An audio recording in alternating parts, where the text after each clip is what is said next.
Hi, I'm Becca Otis from Five Lines Pottery in Monroe, Washington. And I'm Ryan Durbin from RD Ceramics located in Southgate, Kentucky. And welcome to Wheel Talk.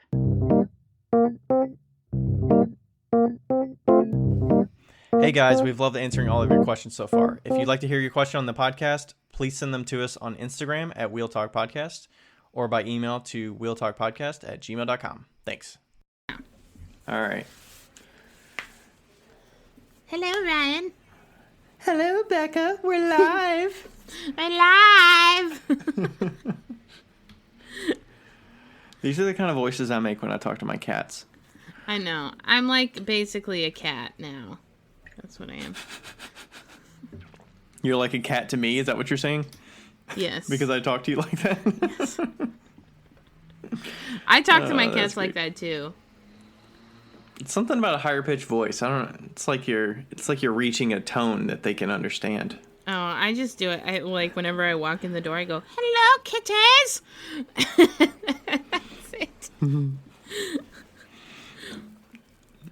Yeah. How are you? All right. So I'm good. I was gonna ask how your day was and try to beat you to it. Oh, I'll do that. Okay. My day was good. I got a lot of stuff out of, like, I cleaned out my area. Because compared to last week, I feel like you've made a lot of progress for sure. I have. Yeah, like this last weekend was like a huge, like everybody finally came and got their stuff. We got like a bunch of the stuff out. And I cleaned up my little wheel area, and I didn't really clean up the glazing area. It's not clean. It's just like everything in there either goes in the trash, like it's big trash, or it's like needs to be sold. So yeah, I feel good about that. And then because all of your big equipment's gone now, right, for the most part? Yeah, the oval kiln went today, and the middle kiln went last week, and then the baby's going for Christmas, right? Baby kiln? Is that what you were saying? Yes? This is going to be out after Christmas, Becca. Well, okay, fine. Yes. The baby kiln's going to somebody for Christmas. And I was going to say, Christmas is 4 days away from when we record this, so. Well, and he was like, I don't know if I'm going to give it to her for Christmas. I'm like, you freaking better. As long as it's gone before I leave, that's all that's most important, so. Yeah. And let's see. By the way, what did you do? You mentioned the glaze area. What did you do with all the glazes? Did you have them all in big trash cans? Did you give them to somebody? A lot of the glazes I had in, well, the regular glaze containers, and then some students came who are going to set up their own little area, and so they took most of them, which was fantastic. And then all the other ones, there's a ceramics center kind of like that's brand new a couple miles away, and so they came, and I was like, just take everything, like take as much as you can. And so they took a bunch. Like they took all of my glazing buckets, they took all of the extra, like I had 4 5-gallon buckets of my slop glaze. They took all 4 of those. The mystery glaze. The mystery glaze, which mine I feel like is a super solid glaze. Isn't it like a grayish color? It's like a dark gray blue.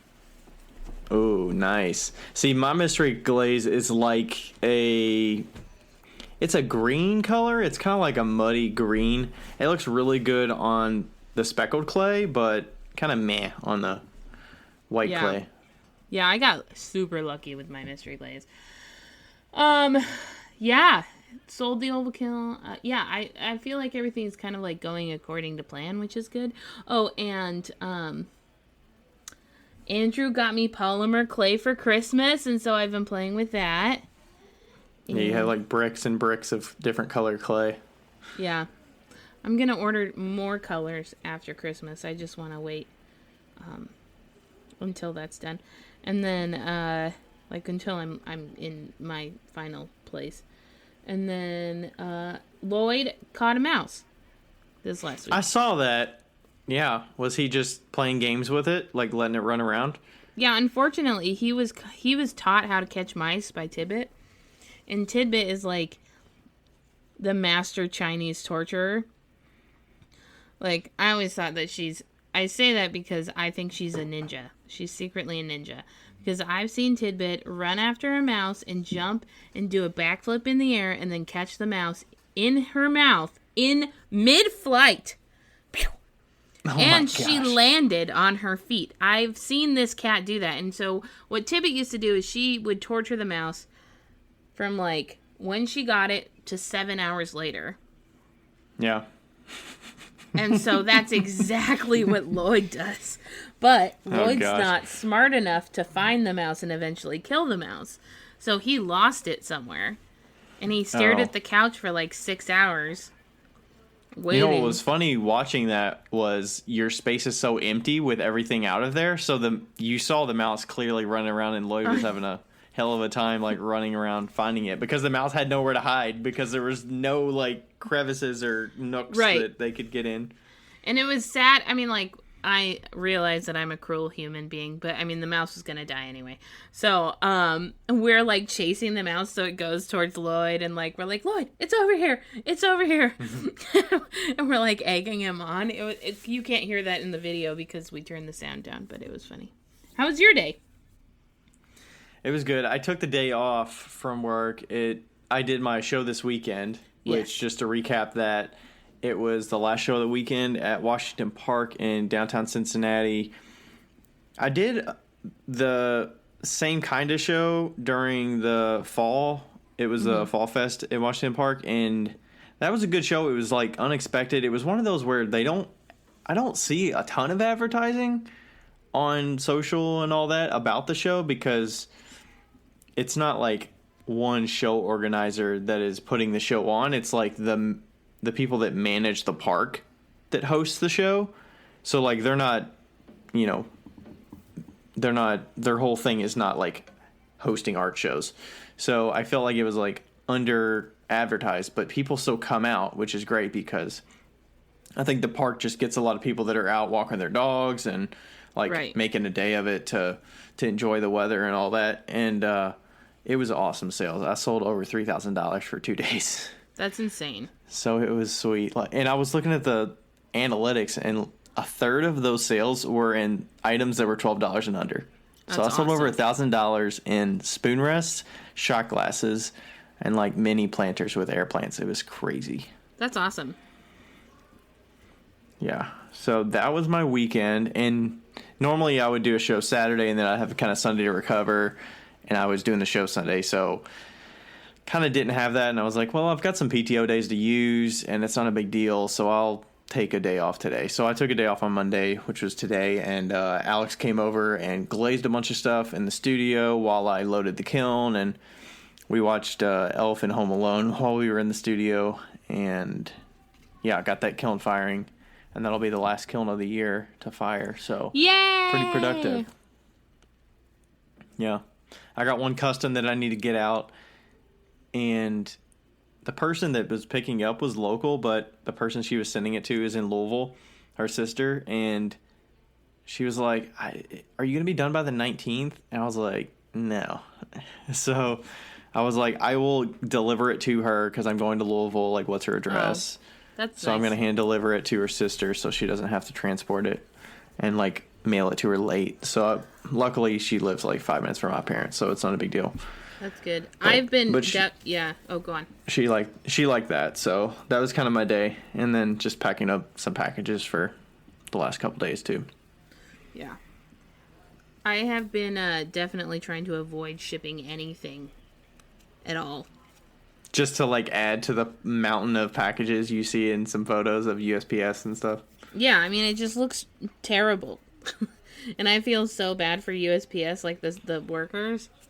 Ugh. It just sounds horrid. And I just started following that small business memes page. Do you follow that page? No. You should look it up.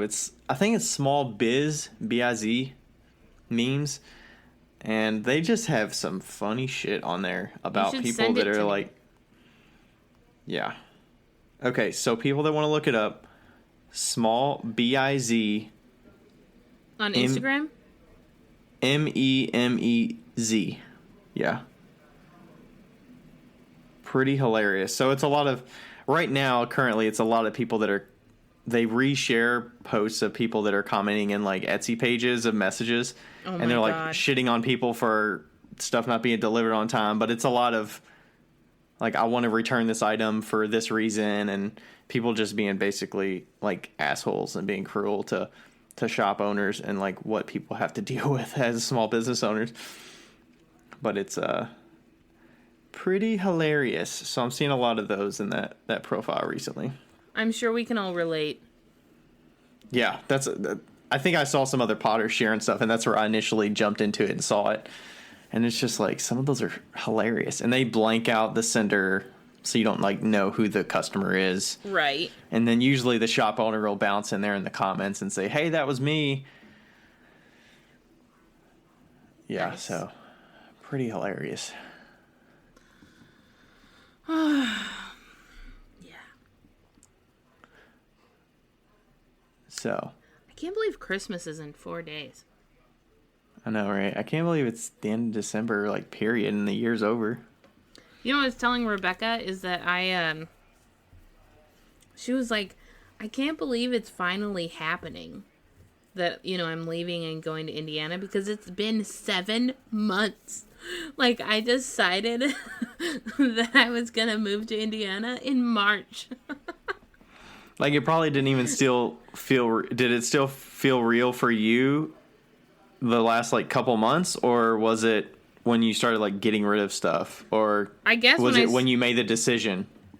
I guess when I, like, announced it publicly. But, Which is, like, the end of October or something like that? yeah. But I was like, how funny that, like, this is the longest plan that I've ever had and gone through with. 7 months. It's one of those where if you tell people, you almost feel more committed to doing it because people expect it. So it's like, if you don't do it, people know that you committed to it and you didn't do it. Right. Totally. Okay, we have listener questions. Did you want to read a review first? Maybe, if I can find it. Okay. Alrighty. Oh, it updated finally. Okay. Review. Oh my God. Sorry. What? Just say, don't tell me you didn't start recording or something like that. No, I did. My computer just did that glitchy thing where there's like purple lines all across it. Like that TVs do. Like, I have a 2018 computer. Like, why did it just do that? You know, something weird that I've noticed is if I put my AirPod right near where the magnet is on the face of the computer, the keyboard, it'll like sense that I'm locking the computer. Oh, really? So like, don't do that. Yeah. Okay, well, my phone was resting on the computer screen, so I wonder if that was it. But I don't know, maybe. That was really strange. Okay, so this is a 5-star review from Esther Drone on September 21st of 2020, and she is in Canada. I'm sorry, don't get offended that I just said Canadian. I apologize. Oh, Canada. I've said Canada since I was little. Okay. The title is Real Talk, and it says, love your candid banter about all things pertaining to pottery, the business, and more. The style, topics, and sharing of your real detailed information is very useful. I listen while I'm working away in my way too quiet studio. Becca, I don't usually drink, but when I hear you describing the wine you're having, I always want one. You should get a wine sponsor. This review will come up in my husband's name. Oh, because she has an ancient iPhone. Anyway, it's from Esther Drone Pottery.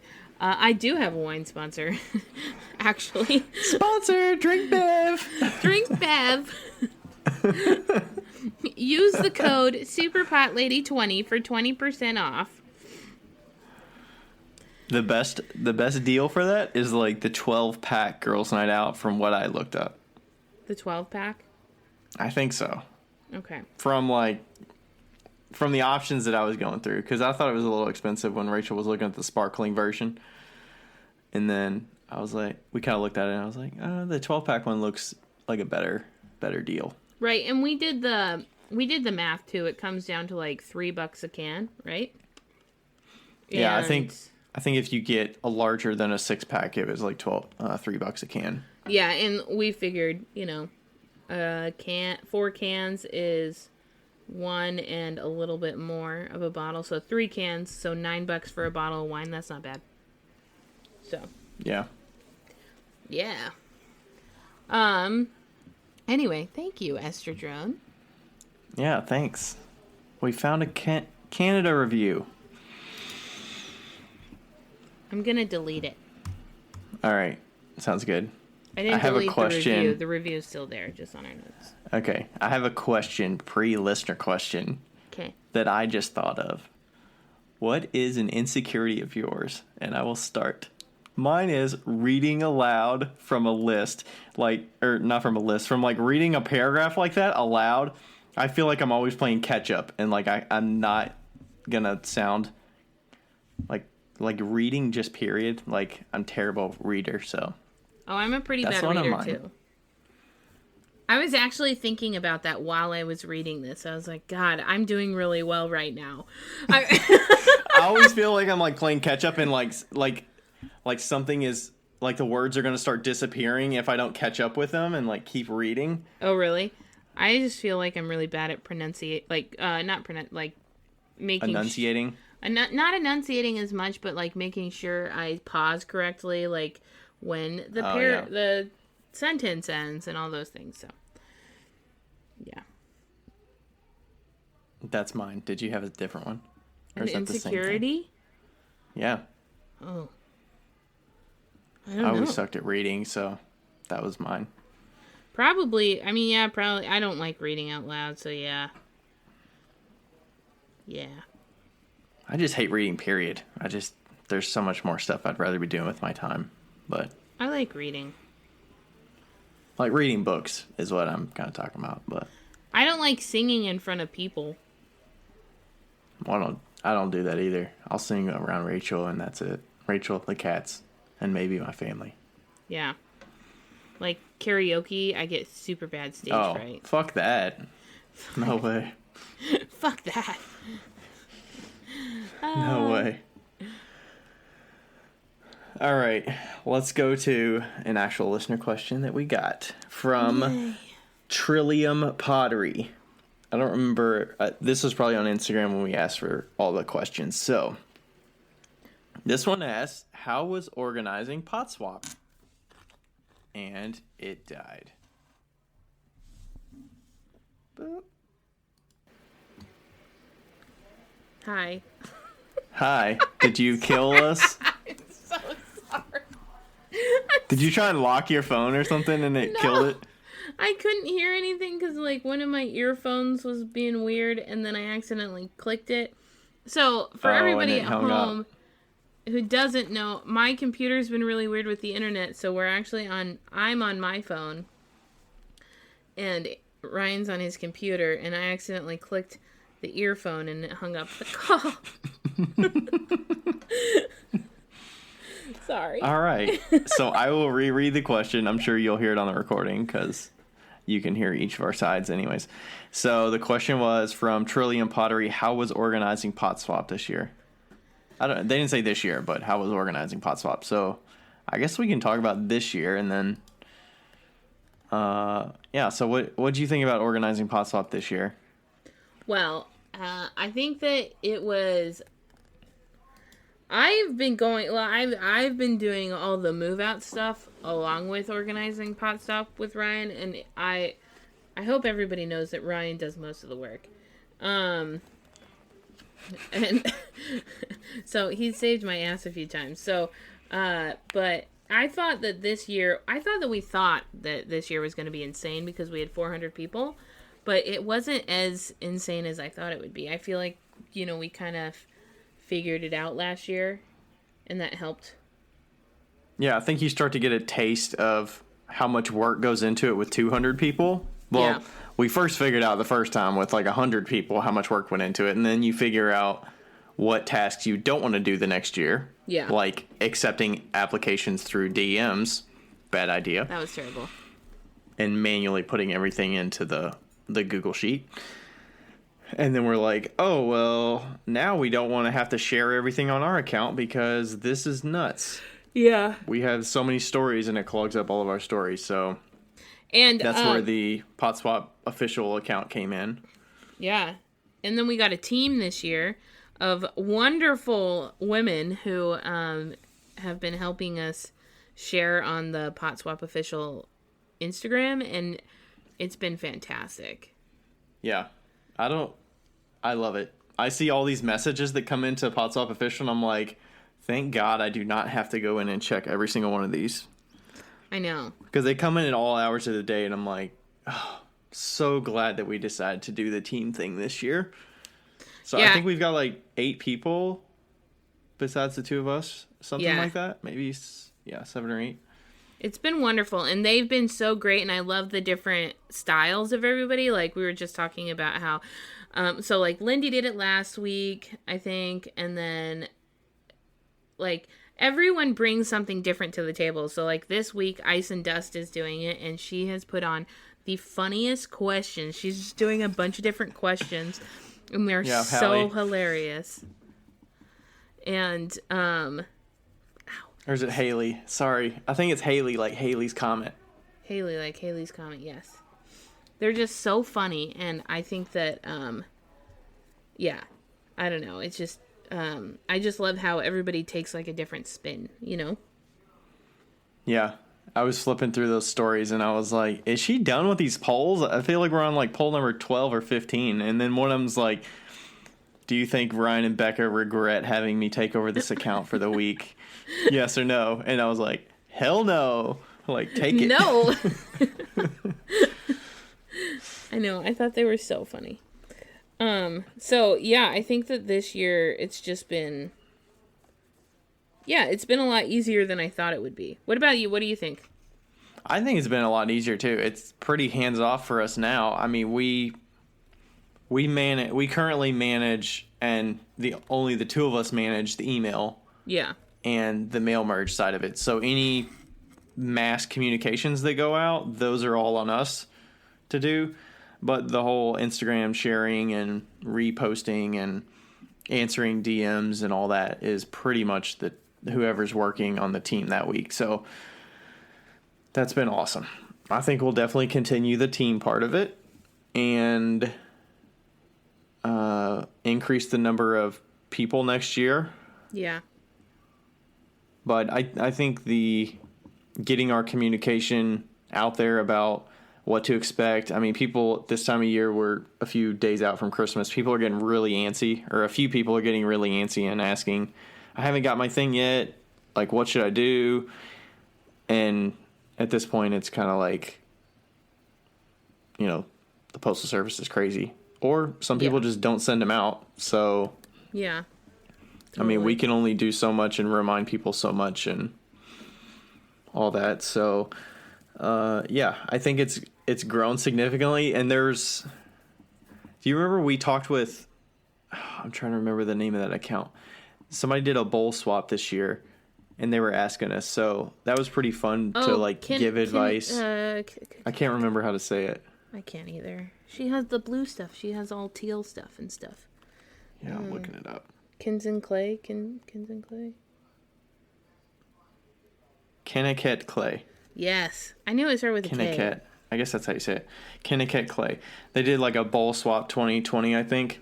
Mm-hmm. And it was fun to give them advice about like what we did and how we organized it and things to do, because organizing this many people and actually keeping it manageable while you have, other priorities going on is quite a task. Yeah, there was even somebody that did their whole own pot swap this year.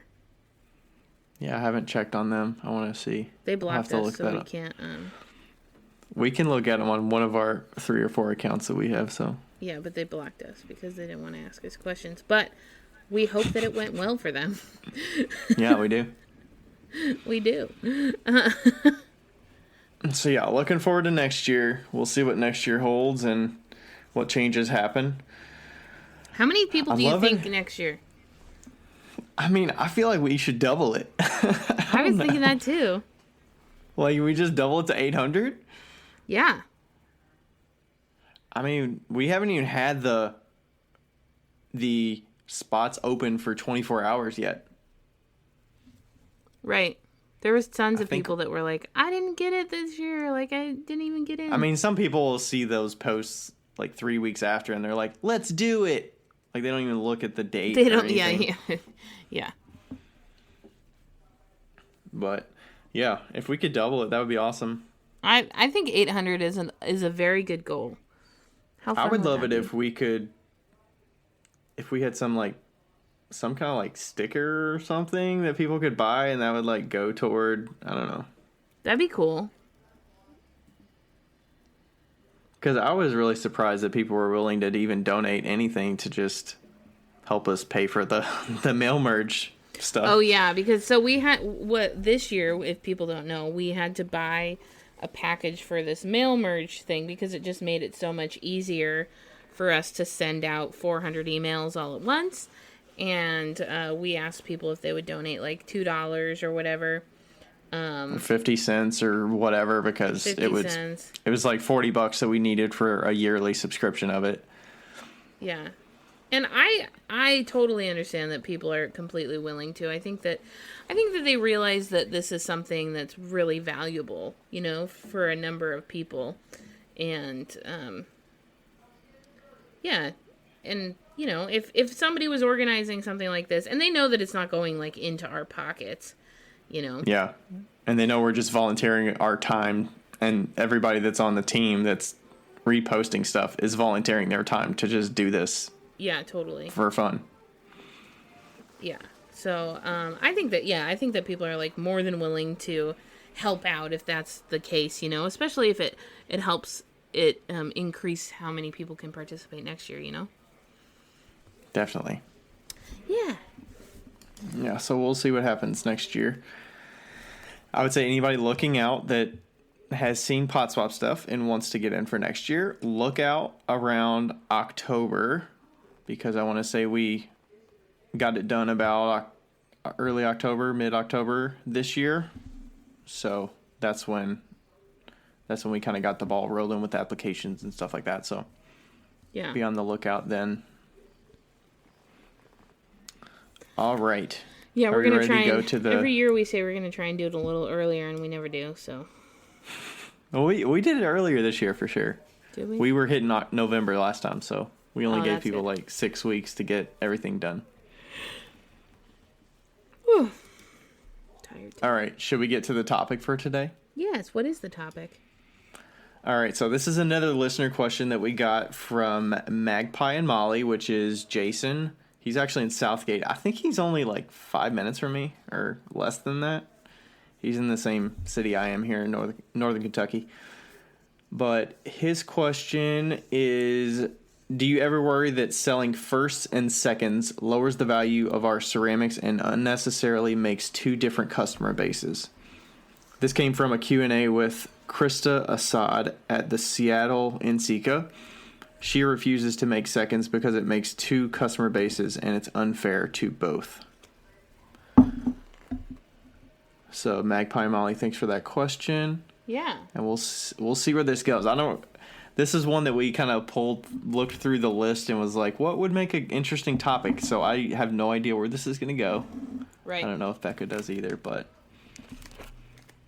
So what do you think about the first versus seconds? I'm finding that there are more flaws in certain pieces, and doing the mystery boxes and stuff like that has opened me up to actually shipping out seconds and letting Right. people choose the option, whether they're open to it or not. Yeah, I am a fan of giving the option for seconds, and the reason is because I myself like seconds. Um, and You feel like also, potters can appreciate it, right? Because they understand the flaws and like why it's a flaw and the risks that go into it, as well as appreciating the uniqueness of the piece. Maybe no. I mean, no, yes, but they like, just want the reject pieces, or I don't know, like so in my, like when I have a show, when I have like an actual sale, in-person sale, I always have like a little bin at the bottom of the shelf that says seconds, and without fail, people go to it all the time. They're like, "What's even wrong with this piece?" And I was like, "Oh, well, it's got a little glaze defect." And almost every single time somebody's like, "So, who cares?" Like I think that people really like the stuff that's not perfect, just in general. Um I know some people only buy imperfect stuff. And yeah. that's what I've just kind of like found over the years, and and they love that they're getting like a little deal, you know, and yeah, it's like you get rid of whatever you have, and then Do you feel whatever. like you have to explain what seconds are in that bin, or do you have it labeled as discount or something like that? Or I have it labeled as perfectly imperfect, oh, okay, 50% off. 50% off. Okay, Yeah, I mean the discount percentage is what draws them in, I'm sure. totally. Yeah, I've never sold seconds at a show that I actually go to. I've had them at the home show that I did this winter. I just had one whole shelf that said discounted, minor flaws, still functional, or whatnot, and was willing to explain like why they were discounted. But I've never actually taken them to a show just because I didn't want to transport that stuff.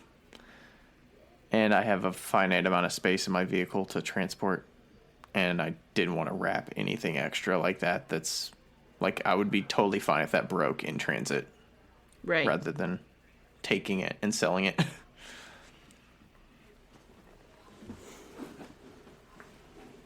Smells like something's burning here. I think it might I just be. hope not. Me too.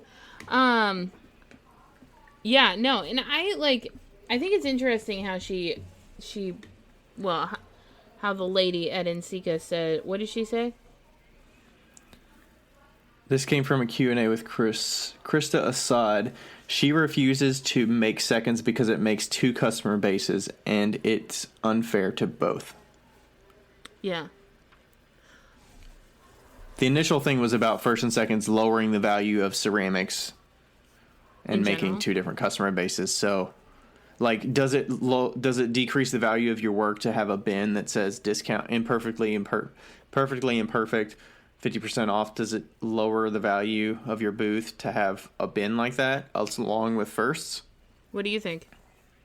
I just think it gives a range of pieces for people to buy, because some people can't pay $30 for a mug, but they can pay $15 for a mug.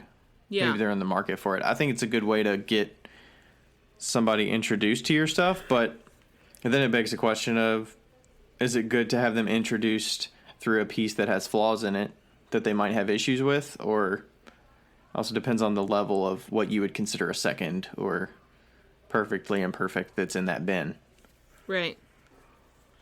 I don't know if it. I mean, I think that we do we do pretty specific types of pottery.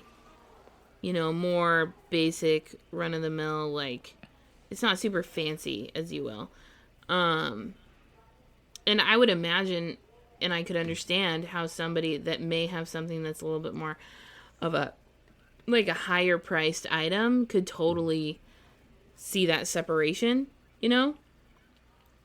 like in their customers, and the devaluation of their pieces, because it's like, oh, you have this piece that's $150, but then there's this piece over here that's $100 instead of $150 because it's got a flaw on it. Like, I'm obviously gonna go with the $100 piece because it's less money. Like, $100 versus $150, that's a lot of money, and I could see how If the money is the main driver of why you're buying that piece, or Right. one of the higher factors. Yeah, if I was rich and loaded, it wouldn't matter. But, well, it depends on how rich you are and how frugal you are. But like, yeah, I could see how that would potentially, lower the value of your pieces. Do I think that somebody who makes thousands of pieces, like a month, them selling seconds, like, does that lower the value of their work? No. Because you're bound to make mistakes. And I think that sometimes, like, I was, it's less waste to sell a second than it is to just toss it in the trash. And It is, yeah. But I think that there's also a line to what that is. Like, because I know you've had, like, dealings with seconds and pieces. Yeah, it depends on where you're buying it, too. If you're able to buy it in person and you can actually see the flaws and the artist can tell you what the flaw is, or if you can actually understand, just having understanding of what you're buying and what you're paying for. Like, what are you getting for your money? Yeah. Now, I'll never sell a second that's not usable. Ever. Ever.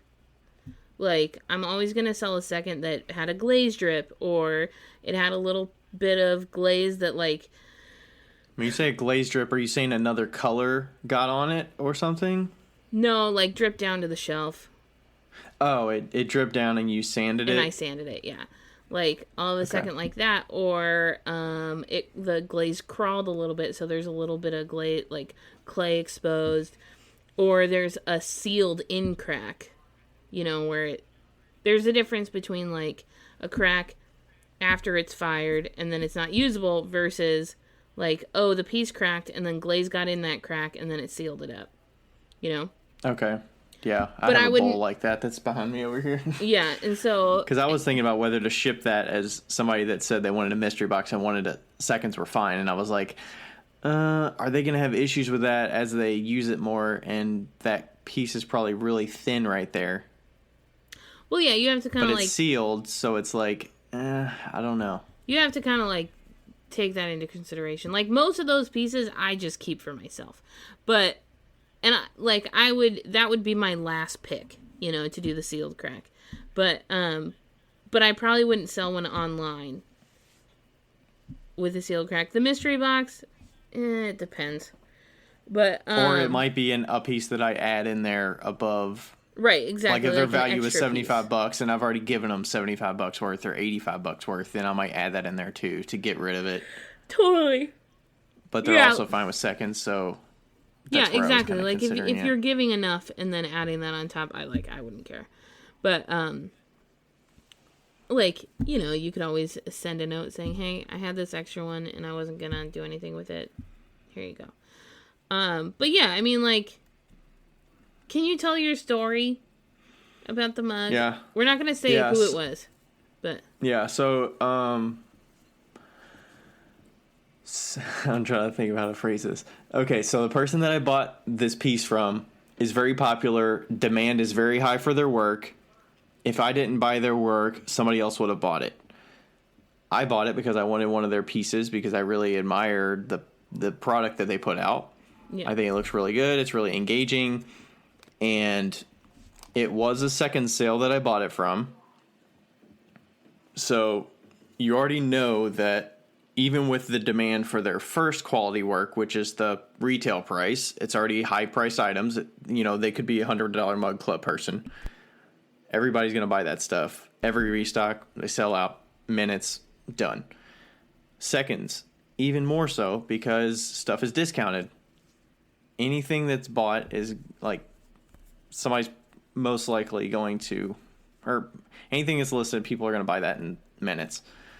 No matter if it's 200 pieces or like 500 pieces. So right. I bought a piece knowing that it was not functional, but also I don't know if you've been in that time frame of buying something when people have a restock. Have you been in that as a buyer? I did when a really in demand person. Once. Yeah. What's that? I did a Hammerly restock once. But he puts all of his stuff up first so that you can see it. Preview? Yeah. Yeah, so you kind of already had your eyes on something. But one of the things you bought was actually a pre-sale, right? So you didn't have worry about... One of them was, but the other one wasn't. It was a bowl. Okay. Did you get your heart racing a little bit once it went live and you had to actually like make that purchase? And oh my gosh, yeah. I was on the phone with Josh when it was happening. I was so stressed. So it's one of those where you like refresh your page right at the minute mark. Okay, so that's what happens in this second sale. I'm scrambling. You start refreshing. You put stuff in the cart. It's sold out. Like, yeah, that pressure is on. And then you're scouring through, looking at just anything. And obviously a lot of them are marked as non-functional. I buy something, marked as non-functional. You get it. I don't really know what I got. I know I got something. I know what it looks like. Right. But you don't know what you're going to get until it arrives. So it arrives, and I know it's not functional, whatever. It's marked that way. And the issue came with just what I got. I would not, as a potter, consider this as being something that I would sell, even as non-functional. Right. Because what happened was, essentially, the bottom came off of the piece. It was in two parts from the body, and it was like E6000 back together. So like a perfect crack, like it was like maybe it was on a kiln shelf and you picked it up to unload it, and it like just the bottom was still sitting on the shelf. Yeah. So it was glued back together. Ideally, it would probably be used for like a pen cup or something. And I was like, what's wrong here? And then I see the seal or whatever, and I see the glue. And then ultimately what happens, that's pretty much what the disappointment was of like expecting what I paid for it and what I got.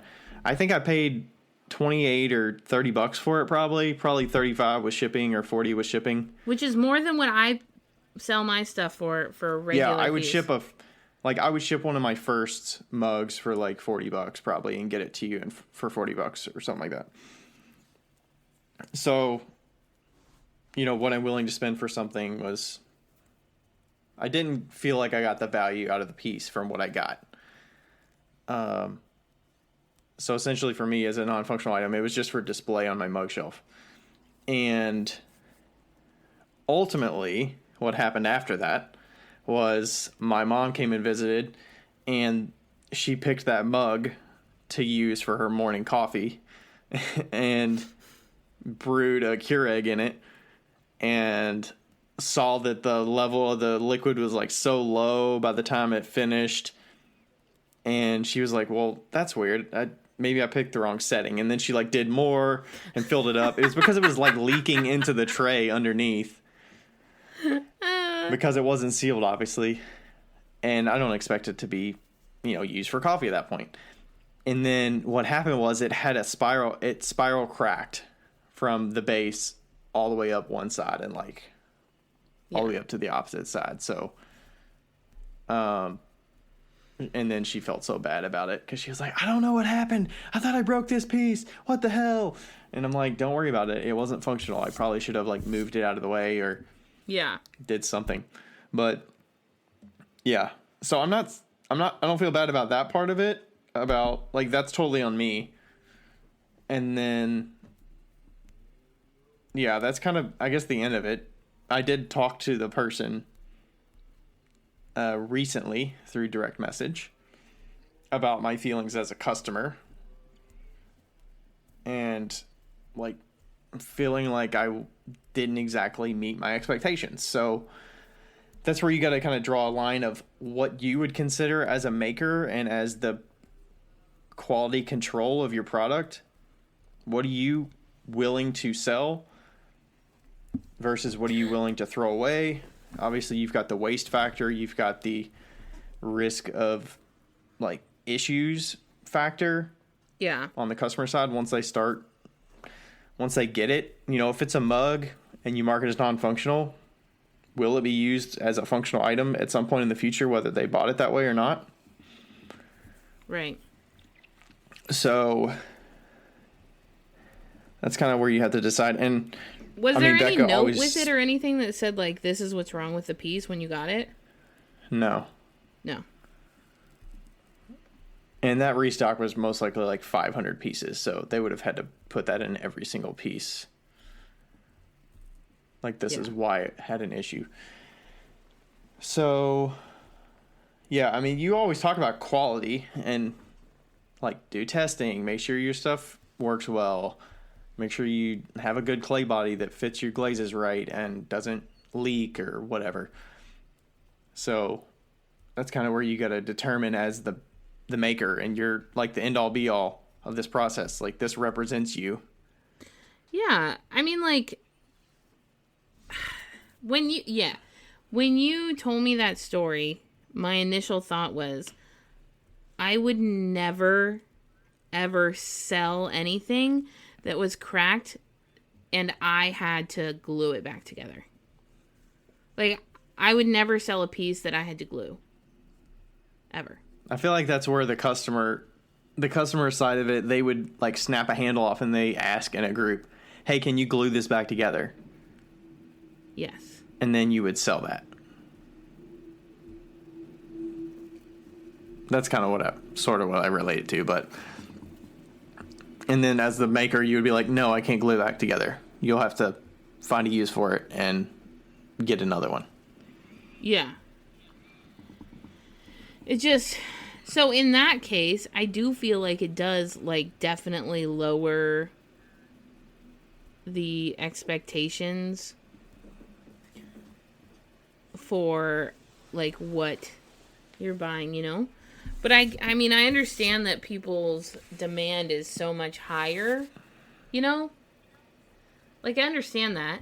And it's like, oh, I just want to get it out into the world, or, oh, I don't want to waste this piece. But if something is cracked to the point of, like, you can't even pour liquid in it, throw it in the trash. Like, just put it in the trash. That's it. Like, smash it. Have a day where you go smashing stuff that is... Yeah. Or not give it to quality. a local gun enthusiast. And say, here, go shoot this. Like, I don't know. Do something, but I mean, that's just me. Don't sell it. Don't sell it. Like, even as a non-functional item, don't sell it. Like, do you think you're that... No. It's hard because if you're looking at 400 pieces on shelves that are just, or, you know, hundreds of pieces that are just piling up, you're like, that's money. Am I throwing money in the trash? Or is it one of those where down the road it either hurts the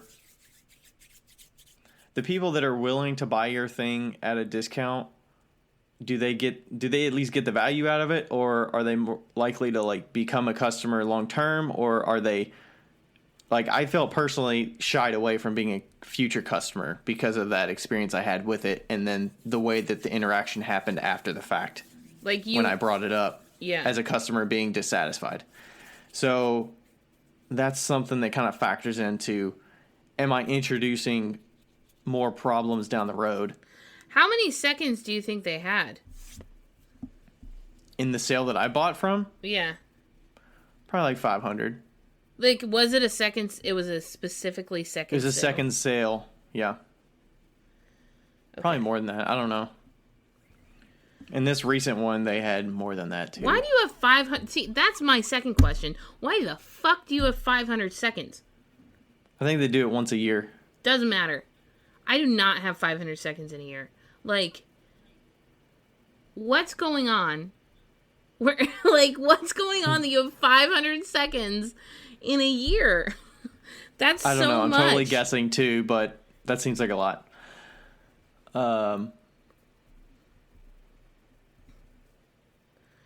Yeah. Yeah, I think that I think that it's so hard because, like, there's no standard on seconds, you know? Like, a first to some people is a second to other people. And I think that that's something that we kind of, like, forget sometimes. You know, and like, if you have some to of the say, stuff... is this a seconds quality? If I'm questioning whether it's even seconds quality, it sounds like it needs to be hammer quality, and you need to just smash that thing. But it also can't be like, hey, you should throw that money away and just smash it Maybe because it's you bad should learn for how to glaze your pots. bad better. for a brand, or I don't know. So Yes, I mean, I have probably like in an update. I put seconds in my update. Like I said, I won't. I don't actually think I put the ones that have cracks in them. I don't think I've ever done that. But like things that have drips or a little glaze crawl, I'll put those on there, and there's maybe like 10 out of like 100, maybe, and I'll put them up there, and they usually go first because people really like the seconds, and but yeah, it's just. I feel like the second sale, if you can swing it, that's totally best. It's hard because you can't say, oh, well, you're mostly an online business, so doing a local second sale is the only, like, the best way to do that. No, yeah, that's what I'm pretty I feel sure like that's that's the what best way Made to by do it. Anissa does, and I totally approve of that. Like, I think she did a second sale either online. I'm pretty sure it was locally. I think Yeah. it was too, yeah. And I where you thought have that the was time such to a look great and you can idea. hold on to the piece and Yeah. like somewhat claim it a little bit in person and not feel like you're missing out if you don't. I think the part that I felt bad about was the pressure to buy because I really wanted something. And Yeah. as stuff sells, you can't make a confident decision Yeah. about what you're getting. But also that puts it back on me. Like, I knew I was buying a non-functional item, so I'm kind of contradicting myself, but That's okay. That's I what we did do that here. last episode, so I do that a lot. But it's hard. I think the local in person is the way to go when selling seconds for sure. Oh, I agree. I think that that's And- definitely the way to go. And I feel like If if you you have have that to. much demand for your work, you could probably swing that and make it work and save shipping for customers as well as make a day of make it a way to have people see your process a little bit. Maybe you open your studio and you sell the seconds out of your studio so people can actually see past your Instagram only. If you're online only, it gives a way for people to just see more of your stuff. Yeah. I don't know. But that's also telling people like what they should be doing, but that's an option. I feel like the best way to buy a second is in person so you can actually see and talk with the person about why it's a second. Yeah, I agree. I think that is the best way to do it. And if you are selling them online, I think that you need to highlight what is wrong with it. You know? What is wrong with it and make it extremely clear the flaw, you know? So Right. that you're fully aware, you know? Not only does that help the maker, but it helps it helps the customer, helps the maker, because when and if the customer gets it and they're dissatisfied because they bought a second and they didn't realize it, they can look back and say, "Oh, the post did actually say this is what's wrong with it. It is a second. This is why," you know? The thing is, I don't know that I could actually go back and find that order. I mean, I could probably find the order, but is it going to tell me all the details about, like, I don't know. I don't know. Do those old posts get deleted? I would assume if you're doing updates every month with like 400 or 500 pieces, you probably don't hold if I clicked a listing from a sale that I had a year and a half ago, that listing is not going to live anymore, even if it's sold. I mean, yeah, but your order number should have something on it, right? Isn't that how it Yeah, works? probably. Yeah. What was the original question? Do you ever worry that selling first and seconds lowers the value of our ceramics and unnecessarily makes two different customer bases? I would say my official answer to that is no. But I do think that it's good to have the discussion about seconds and to like talk about, you know, what's appropriate and what's not. But according to us, not according to anybody else, obviously. Um, because everybody does their own thing. I know potters that wouldn't sell a second if they were paid a bunch of money to do it. Which is totally fine. That's their prerogative. That's like, I mean, seconds.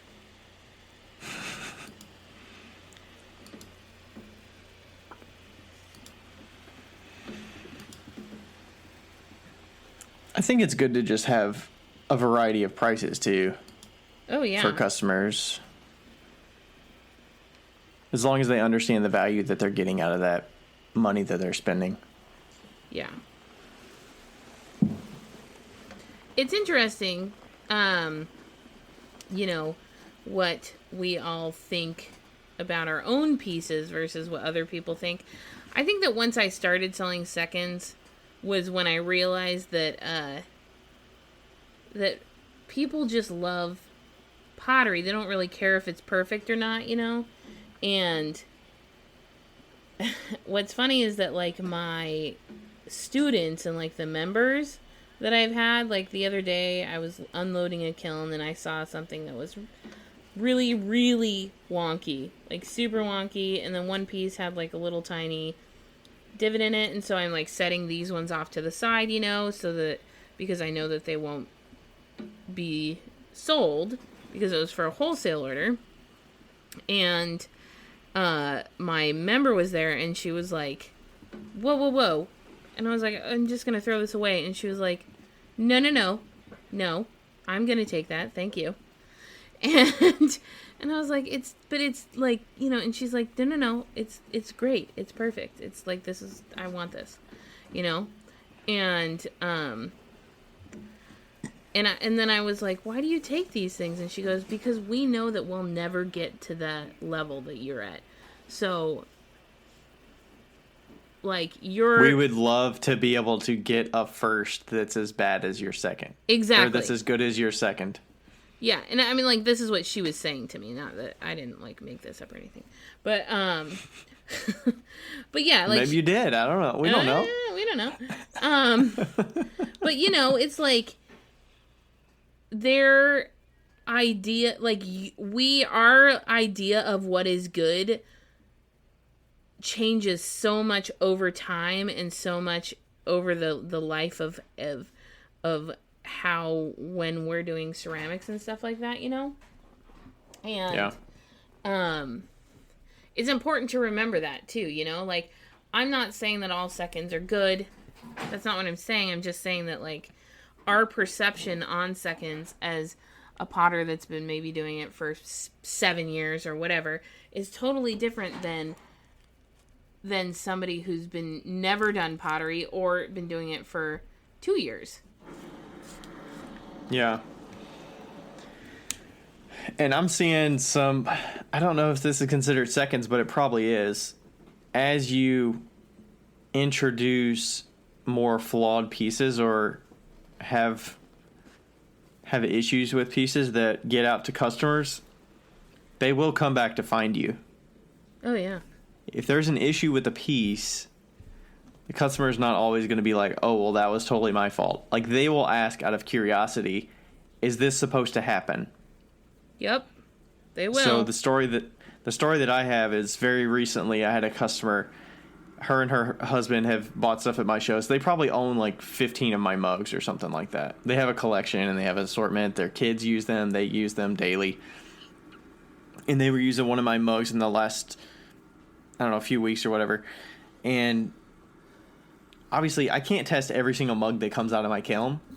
I can't put it through the ringer and use it for 4 days with just straight black coffee and test it out like a customer can that uses it every single day for a month or 2 weeks or whatever. So they reach out and say, hey, this mug is dark on the bottom. The other mugs that I have are white clay and they stay white. Why is this mug getting color? I clean it, I scrub it, and I Inside cannot or clean outside? it. on the bottom on the outside. Okay. So on the clay. So the clay is stained. She says she drinks coffee every day out of it, or very often out of it. So the coffee was soaking into the clay because the glaze wasn't all the way sealed on the inside. And then it was absorbing into the clay. And is your clay vitrified?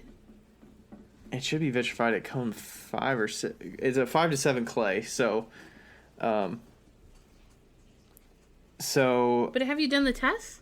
I haven't done you're talking about the absorption test? Yeah. I haven't done one with that clay. Well, get to it. I need to do it. So ultimately I ended up replacing one of their mugs this weekend, so they picked it up. But I took it back because I wanted to keep it as a sample, and I wanted to show some people, probably on Instagram. And you can, because I wanted to kind of see what it looked like too. So it had some crazing on the outside, Okay. and you can see the dark kind of color in the crazing. Okay. As well as the bottom, where it's like the clay is stained.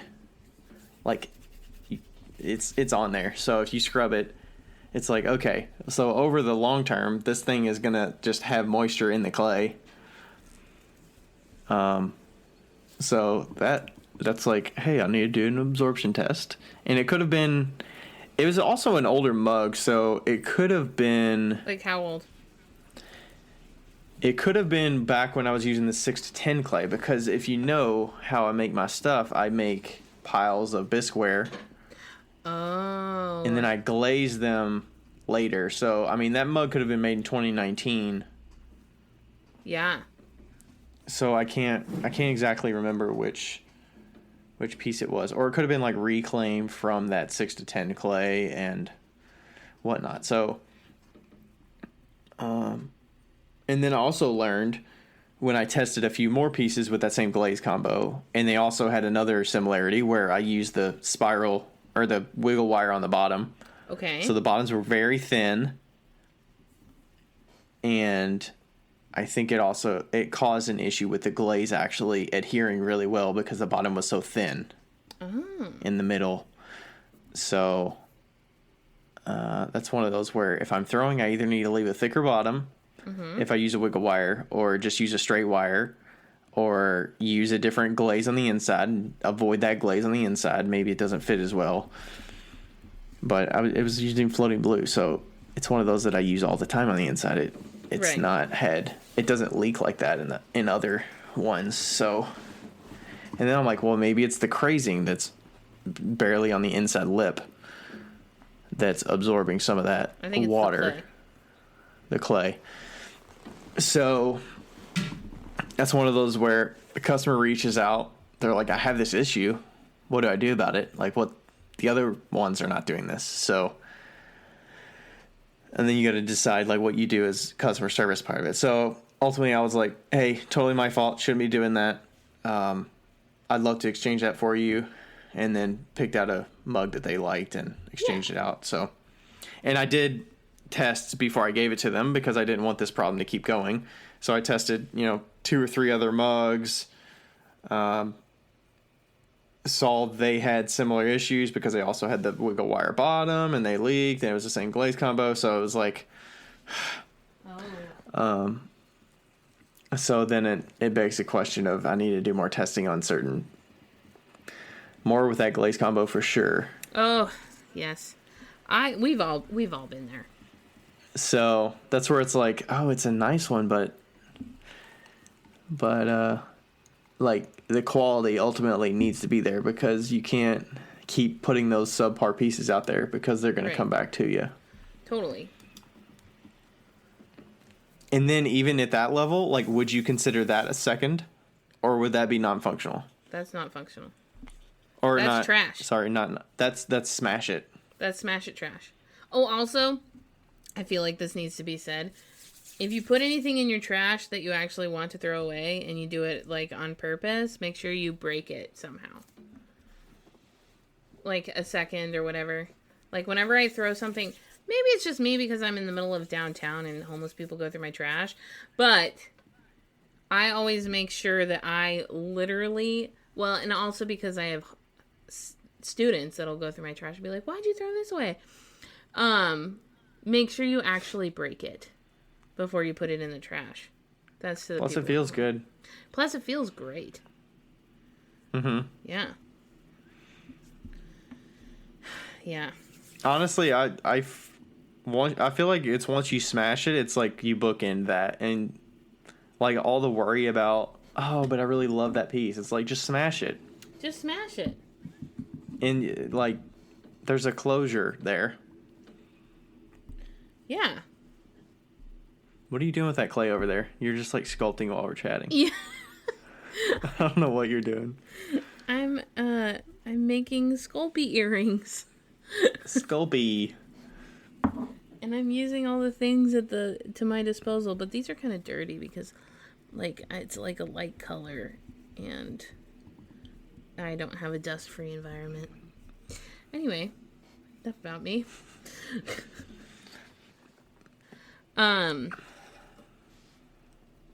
Yeah. Seconds, man. How do you determine how to price a second? I just do 50% off. You always do 50%. Okay. If it's a glaze drip, like a lot of people don't consider glaze drips that you sand off seconds. Like I do. Yeah, I consider those discounted for sure. So those depends on ones, how bad of a glaze drip, but if I have to use the grinding disc or something like that to grind it, yeah, like that's a second. Yeah, those ones I consider a second. So those ones are less. Like I do like $5 off because it's just a drip. Like yeah, and it's smoother on the bottom than any of my other pieces. So yeah, you know, there's that. But yeah,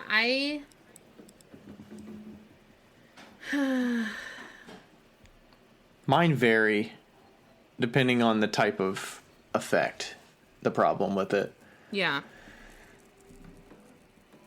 It totally depends. Like if there's some, I don't really get much crawling, but I did get a little bit of crawling on some of them. I just considered those seconds. The thing that helped me with pricing that stuff, I put it as an option for my mystery boxes, and that way I don't have to price it. Yeah.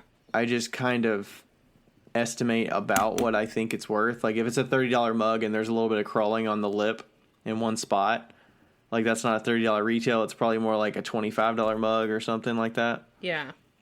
It's not a full 50% off because it's still functional except for that one spot on the lip that's crawled, but it's sealed pretty good. So,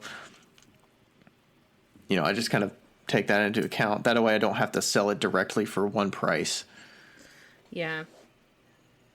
I feel like I've gotten a little bit more lax about my seconds recently.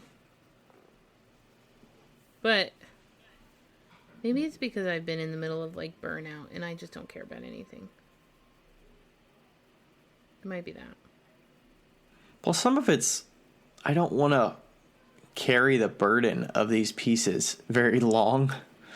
Yeah. Because if they just pile up, you're just like, do I feel better about selling this at a discount and getting something for it, or smashing it to get it out of my life? Right? Yeah. And then I'm not worried about getting a amount of money for it. But I don't do this for a living, so I don't know. Because then do you feel like that time that's spent on that piece is wasted? It depends on how many seconds you're producing, I guess. But yeah. Yeah, I mean, yeah. Well, and that's also the thing. Like, going back to, like, the person that you bought your seconds piece from. Like, it must be worth it for them to sell 500 seconds. You know?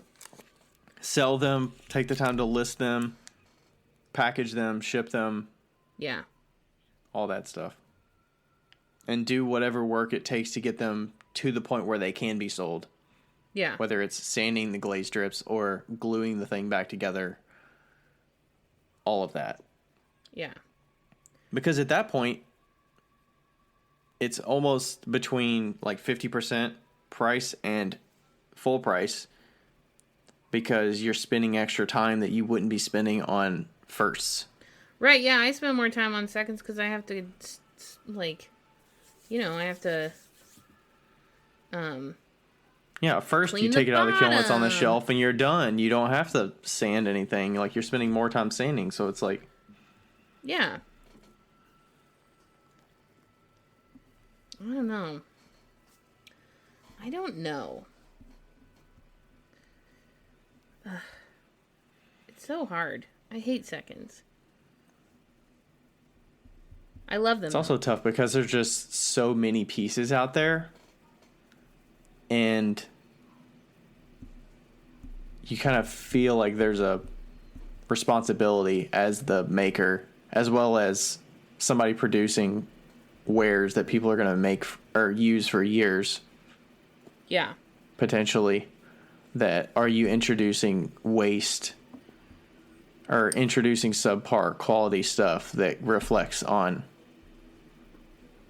the like pottery in general? Like maybe that's their only piece that they could afford, but that's their only introduction into handmade pottery. And they love it. And they love it, or they get a bad experience and they're like, oh, well, this is subpar standards. I would never have this issue buying it from Walmart. Right? Yeah. And I pay less money for it at Walmart. I don't know. Yeah, that's true. I once got a sale off of a sale of 8 wine glasses off of a seconds piece. Really? Yeah. Was that one of your ones where it was a glazed test, or?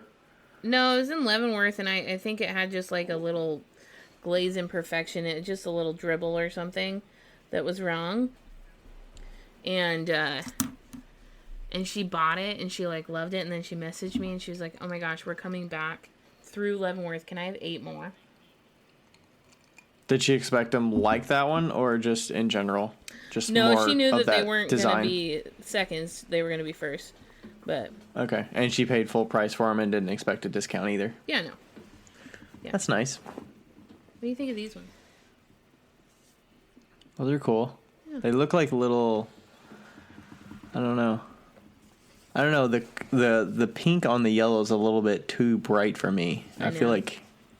That's I feel like a dark blue might look good on the yellow. I was thinking either a teal, but I had the pink open, and also it's just because the yellow got really dirty, and I I was covering it up with the pink. Yeah. Very good visuals. Good for radio. Good for radio. Anyway, moving on. I feel like we're kind of just like off today. I am, at least. We're just shooting the shit. We didn't know where this was going. We didn't. We still don't. What about the unfairness? Can you see if we're looking at it from the perspective of the woman that brought it up? Well, first she said she refuses to make seconds. I guess that just means she smashes all the work that are subpar. Right. You don't make seconds. Nobody makes seconds, but right. Refuses to keep seconds, I guess. But where do you see the customer side of it as being unfair if we're going that route? Getting in her mind of how she sees it as unfair. How is it unfair to the customers? Well, let's see. I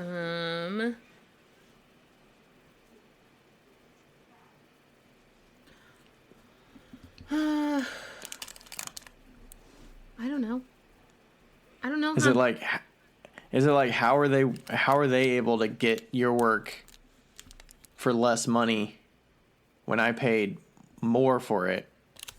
Yeah. And don't see the difference, or and also like maybe she has certain collectors and then other people that collect the pieces, and if they're seconds and they're just minutely different but they're less money, that would make it an unfair advantage. Like, does it devalue it because there's more product on the market that's subpar? Potentially, yeah. Kind of depends on what type of work you're producing and how much quantity. Yeah. I always worry about if I sell a second. I will say this. I always worry about if I sell a second, if they give it as a gift. That's my one fear in regards to seconds. Because they most likely bought it from you in person, right? Yes. And they talked to you about why it was discounted, maybe? Yeah, So they knew potentially. what they were And getting. usually I'm like, all I ask is that you don't give it as a gift. And they're like, why? It's beautiful. And I'm like, because Because it's then not it's a perfect. black box and you have no... Yeah. Yeah. So. Is that because you're worried about your reputation? Because it goes back on you and they don't have that understanding of what they're getting? Maybe. But also, like, yeah, maybe. And then, well, I was really, like, worried about that at the beginning, I think. And then I've gotten a lot more lax. Because I'm, like, at some point you're like, whatever, it doesn't matter. Whatever is going to happen is going to happen. But, yeah, I just think about, like, getting a gift and, like, it being a second and, like, being super bummed. Because it's not, like, a perfect piece. Like, it has a little crack in it or whatever. That's why I usually don't sell the cracked ones. Like, I'll potentially So would you sell consider, if you were selling at a show, let's say you're selling here in Indiana next year at this time of year, would you not have seconds bins out during, like, November, December timeframe? That way people can't buy items that are most likely going to be gifted Yeah, I probably would shy away from it. from having a box out at all. Mm-hmm. Yeah. Because, like, this weekend, you get tons of people buying stuff, and you know that a big percentage of those are going to be gifts. Yeah, exactly. Like, when you know it's going to be, like, a gift, then it's like, I don't know. Yeah. I'd probably shy away from it. I always, and also, like, I'm thinking about, like, all of those pieces, like, when I was just starting out that I was sold, and I was like, these are fine. And I'm, like, thinking about it now, I'm like, God, those were not fine. They were not fine. And there's nothing you could do about it now. You can't go back to every single customer and every single sale you've made during year 2015 to 2016, and you're like, can I please get those pieces back and replace it with something? Yeah, I'll make you a new one. But it is also, it's fun to see, like, who has, like, the originals, you know? Like, who Yeah. has the Do you ever vintage. feel bad looking at somebody share an original of yours and you're like, oh my gosh, I can't believe they paid $24 for that. Oh my God. I make so many much better times. stuff for $4 more, like 3 years down the road. They could get so much better thing for $4 more. Yes. I do. Some people I've been like, hey, do you want a different one? I'll just replace it. It's fine. I'm like, that form is terrible, or like that foot is bad, or that handle looks weird, or something, or the glaze combo or something. Yeah. Yep. I'm like, oh, like, but then again, sometimes, you know, you talk to the people that have those and they're like, it's my favorite cup. I use it every day. I still love it, you know? So I feel like that's a good testament to say that your pieces hold up. yeah. Even when you felt like you were making subpar work. Whether it was like the form was subpar or some part of your process was subpar or something like that. Like, it lasted and like you were figuring it out.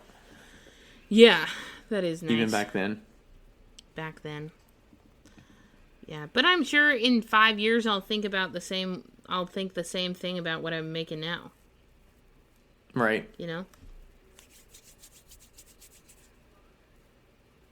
Yeah. You know, to be honest, I've been dreading doing an absorption test. Oh my God, Ryan, just get I've been to dreading it. it for like 6 months probably. I'm like, all I got to do is put a piece on a fucking scale, dunk it in water for 24 hours, and put it back on a scale. It's not that hard. It's not that hard. Like, just do it. And then I'm like, oh, what does that mean if it comes back bad? It's like one of those things where you know That if what it's the process wrong, is, but you don't want the results. And then you're like, fuck. oh, I know. What do I do now? God, how many times Avoidance have I been is not the talking to answer. somebody, and I'm like, I'm supposed to do what? What? And I'm like, no. And then you're like, is everything I've done at this point, like, Bad. wrong? Yep. The doubt. The doubt. The good thing is, my speckled clay body, I've had none of those issues. That's good. But I think a big factor of it with the white clay is I just throw so thin with that. I feel like that's a big part of it. Yeah. I don't know. You say the clay body, but I feel like I throw pretty thin with some of these white pieces that I don't do the same with the speckled clay. Yeah. I also feel like the white clay kind of makes it feel like it needs to be more like light and elegant versus the speckled clay that's more like durable and rustic and like yeah, like rust. Yeah. can be a little bit thicker and it can be a little bit stouter and yeah.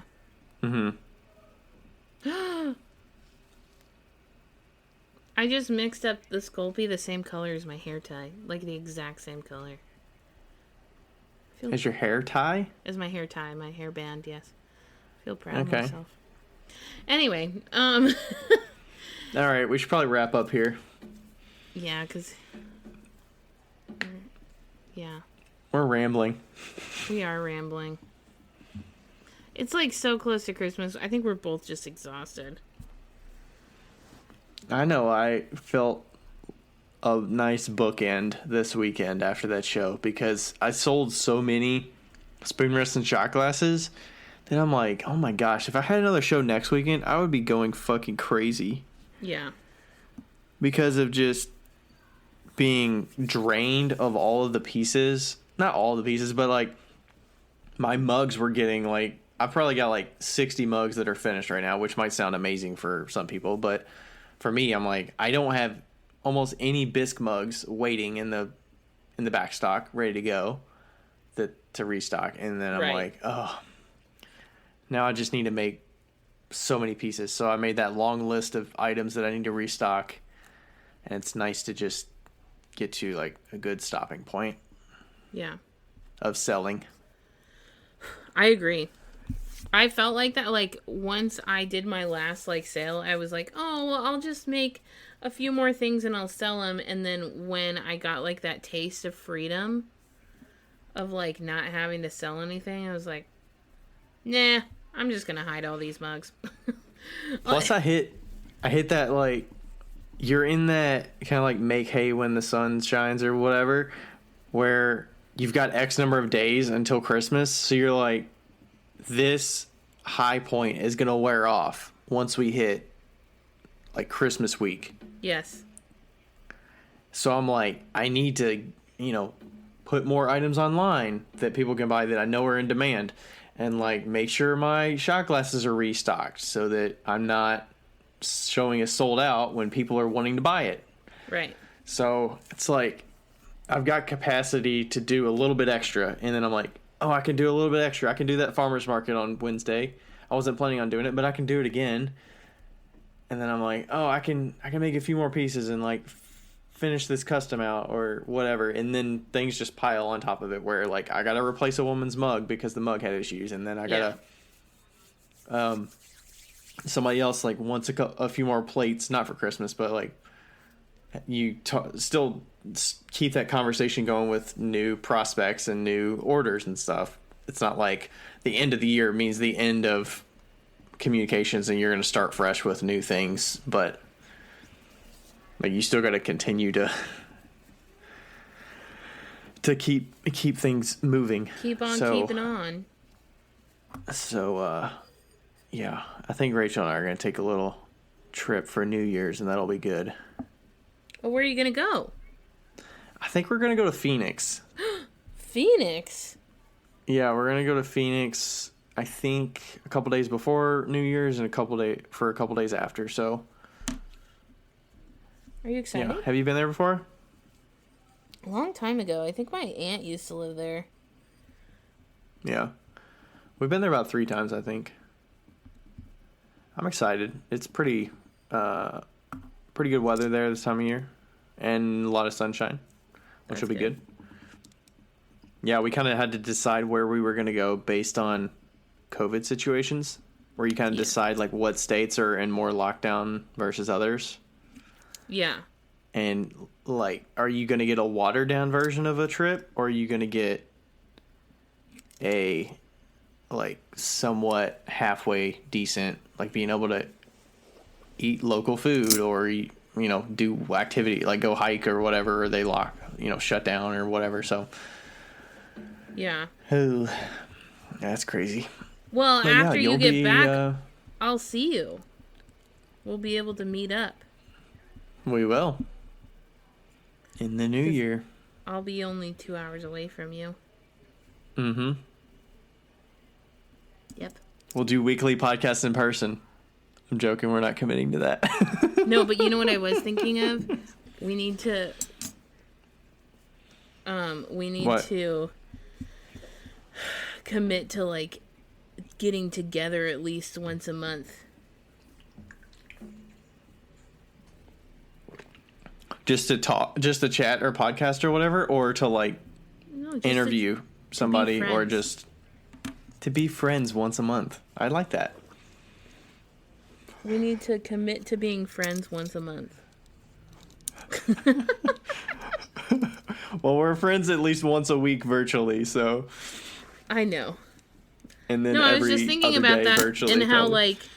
like, how new people always move. Like, when you move into a new place or whatever, and you say, "Oh, we'll hang out," and then you never do.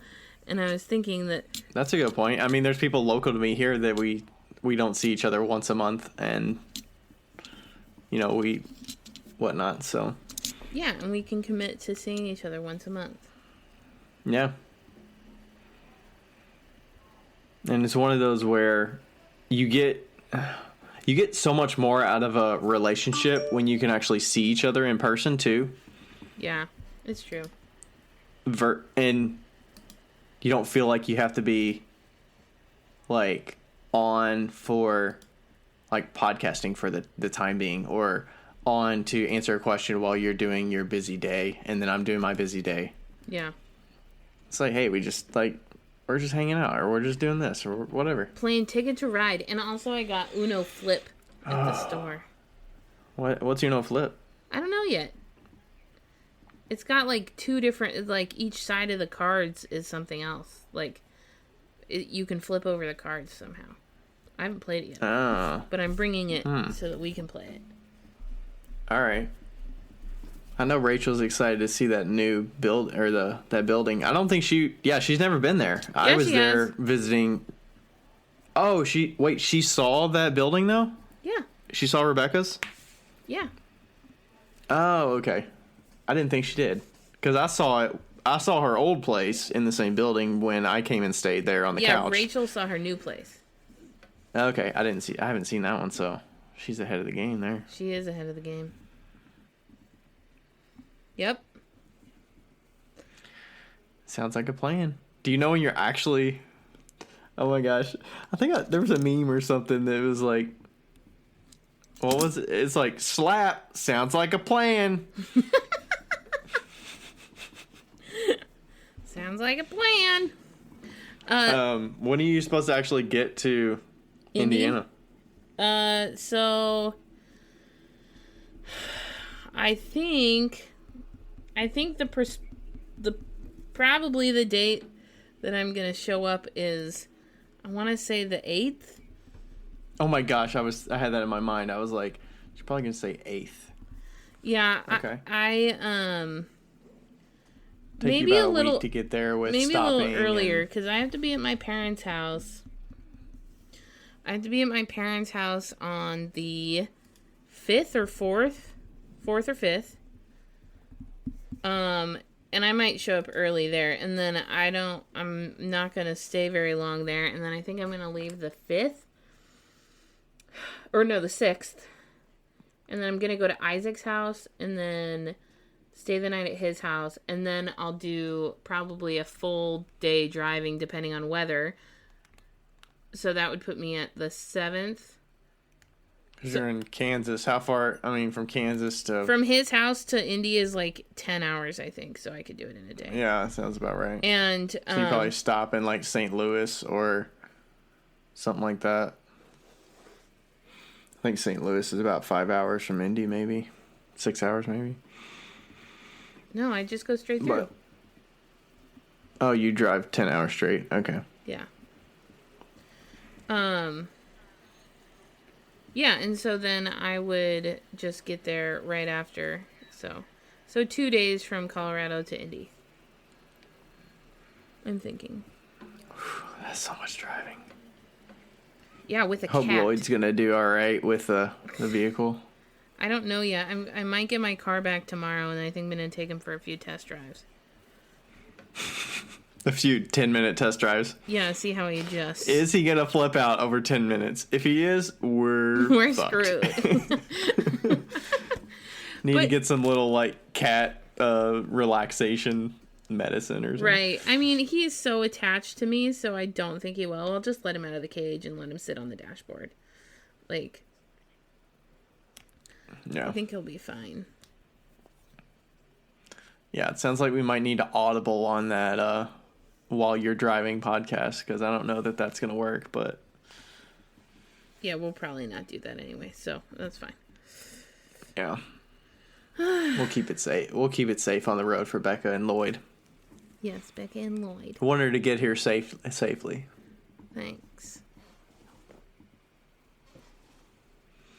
All right. Well, that's all, folks. That's all, folks. That's what I was thinking, too. I made 3 pairs of earrings while we were talking. Nice. 30 minutes a pair. Well, I started halfway through. But yes. Okay. Cool. Well, bye. All right. Well, thanks for listening, and we'll catch you next time. All right, bye. Hey guys, thank you so much for listening to our podcast. We really appreciate it, and we're having so much fun. If you want to follow us individually on Instagram, you totally can. Ryan's Instagram handle is @RDCeramics, and mine is 5 Lines Pottery. That's the number 5. We would love to hear from you, and don't forget to write us a review on our podcast. We read every single one of them, and we totally appreciate them. They help us out an awful lot, and they also put smiles on our faces. I hope you guys continue to listen, and we love you. Thanks. Bye.